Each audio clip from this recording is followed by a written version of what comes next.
이 집이에요? 예. 바다에 떠 있는 컨테이너 7개로 만든 집이에요. 지난해 완공된 이 집의 가장 큰 특징은 수출용 컨테이너로 만든 2층 집이라는 것. 여기다가 식당하고 펜션까지 증축 공사를 하려고 지금 또 내려온 거예요. 한 번 고객은 영원한 고객인 셈. 안녕하세요. 안녕하세요. 우리 온다고 해서 간식하고 계신가 봐. 아, 우리 집들은 다 조명빨이야. 기총이라고 해야 되나? 네, 이제 지금 스타트 끊었어요. 훨씬 실수한 것 같은데. 아니, 그때 말이 맞는 것 같아. 지진이 나도 콘크리트는 흔들리면 균열이 갈 건데, 아, 얘는 안 그렇겠구나. 그런 생각하니까 안심이 되는 것 같아요. 좀 사람들 인식이 좀 그래서 그렇지, 선생님은 괜찮은 것 같아요. 컨테이너를 쌓아 올렸지만 계단을 오를 때조차 층간 울림이 없는 것이 특징. 철저한 구조 설계와 시공 덕분이라는데요. 컨테이너 특유의 차가운 느낌도 찾아볼 수 없죠. 넓은 테라스는 1층 컨테이너의 지붕 공간을 활용한 굿 아이디어. 반대편 1층에는 또 다른 공간이 있습니다. 손님 맞는 일이 많은 집주인을 위해 만든 곳이랍니다. 아 운동장이네. 예, 그렇죠. 네. 하드컬 보이기 쌓인다. 네.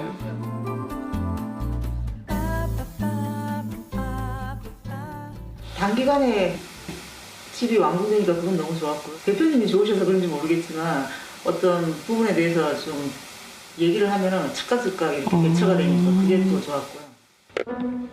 온 김에 집 점검까지 하는데요. 바람이 불면 지붕에서 울림이 느껴진다는 집주인. 태양광 발전소 얘기는 컨테이너 건축물 위에 이런 구조자가 올라도 안전해요. 자, 소리가 들리죠? 어때요? 여기에 타는 게 원칙이야.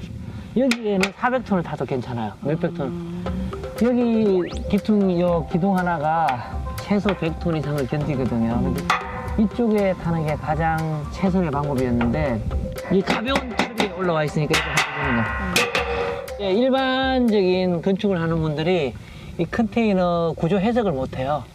모든 컨테이너들은 다 똑같다고 생각하는데 이게 수출용 컨테이너는 다 틀려요. 우리 집처럼 지어졌기 때문에 기둥보 또 내력부처럼 강한 부분들이 있어요. 그 부분에 맞게 시공을 해야 되는데 컨테이너 하우스 모르는 분들이 쉽게 생각하고 짓다가 집이 처지고 문제가 되는 경우가 많아요.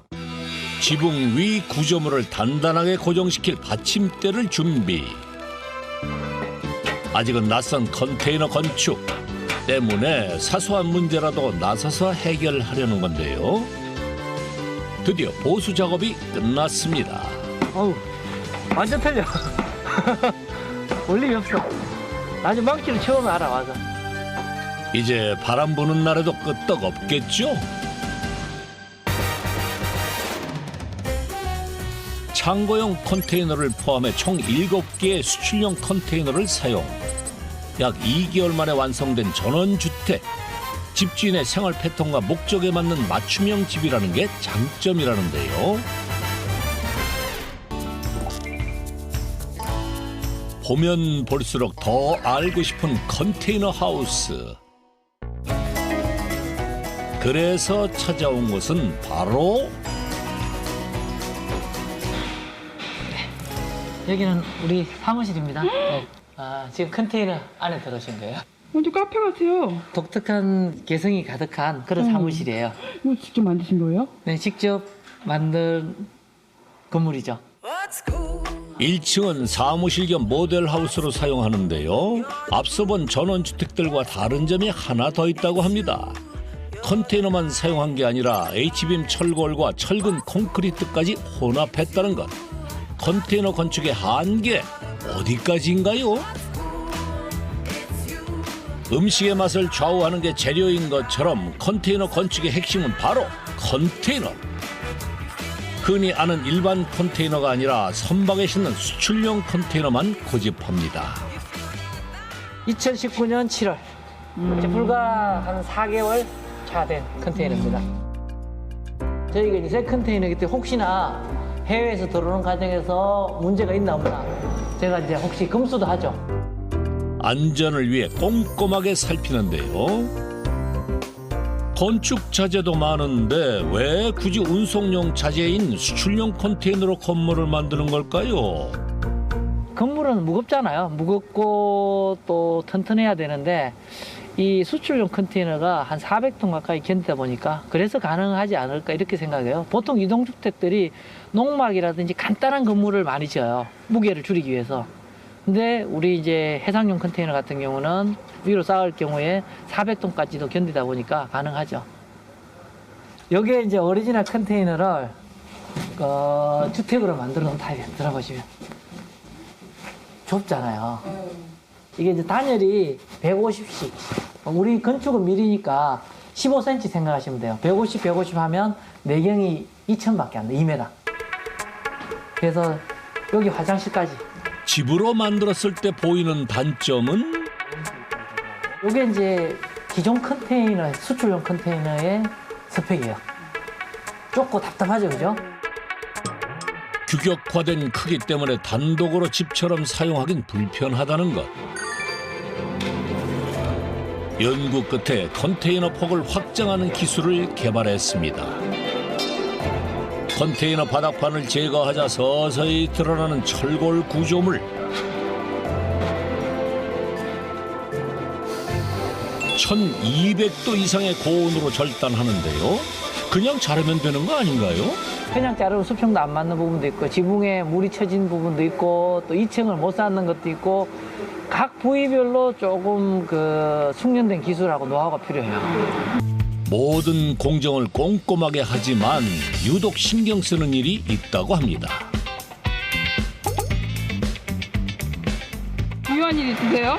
컨테이너 하우스의 가장 중요한 공정 중에 하나, 단열폼 공사. 컨테이너가 이제 덥다 춥다 많이 생각하시잖아요. 그 불안감을 완전히 오늘 해소시켜줄 단열 공사. 컨테이너 한 동에 사용되는 단열 폼의 양만 약 500kg. 이제 본격적으로 단열 시공을 시작할 차례. 우선 컨테이너 내부부터 작업을 진행합니다.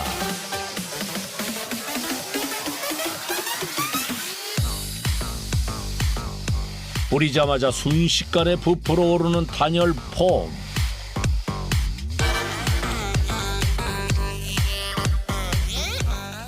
지금 저희가 시공하는 건 국산 경질 우레탄 폼.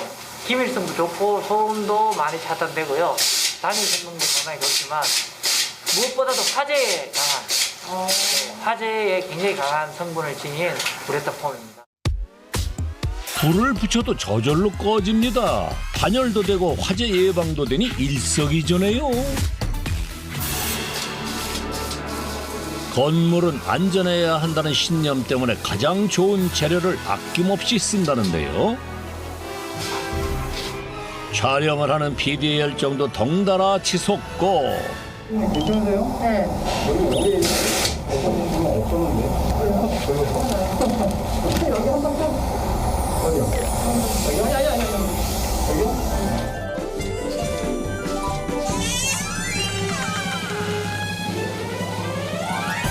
아이고 이를 어쩌나.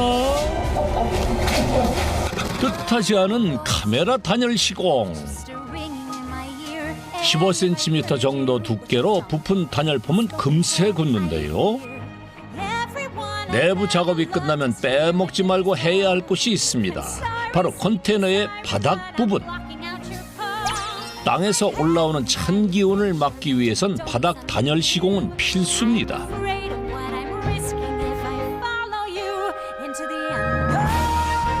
드디어 단열 시공이 끝났습니다. 빼곡하게 뿌려졌는데 잘 된 것 같나요? 엄청 딱딱해. 이게 이제 잡고 있고 힘을 받는 거죠. 그래서 일반 물렁물렁한 폼하고 완전 틀려요. 보시면 오, 안 들어가네? 네, 이게 좀 시간이 지나면 더 딱딱해져요. 이제 이 단열 작업이 끝나면 합판 시공하고요. 그리고 불연 석고 마감을 할 거예요. 아, 이제 또 뭘 해요? 네, 석고 마감을 하고 이제 보통 일반 건축물도 최종 마감이 석고인데 이제 석고도 불연제이기 때문에 화재를 예방할 거고요. 단열 시공을 한 위에 합판을 붙여 벽을 만들어 줍니다. 점점 모양을 갖춰가는 내부. 외부는 페인트로 칠하는데 녹을 방지하고 선명한 색을 내기 위해 수차례 반복해서 작업합니다. 제가 최근 2개월 동안 저희가 계약해서 공사한 컨테이너 하우스예요. 컨테이너 건축물의 규모 및 용도, 내부 인테리어에 따라 비용은 천차만별. 억대의 전원주택부터 2천만 원대의 가설 건축물까지 다양한데요. 좀 더 좋은 제품을 만들기 위해 1년 중 반은 기술 개발에 매진하며 노력한 결과 약 6억 원의 매출을 달성.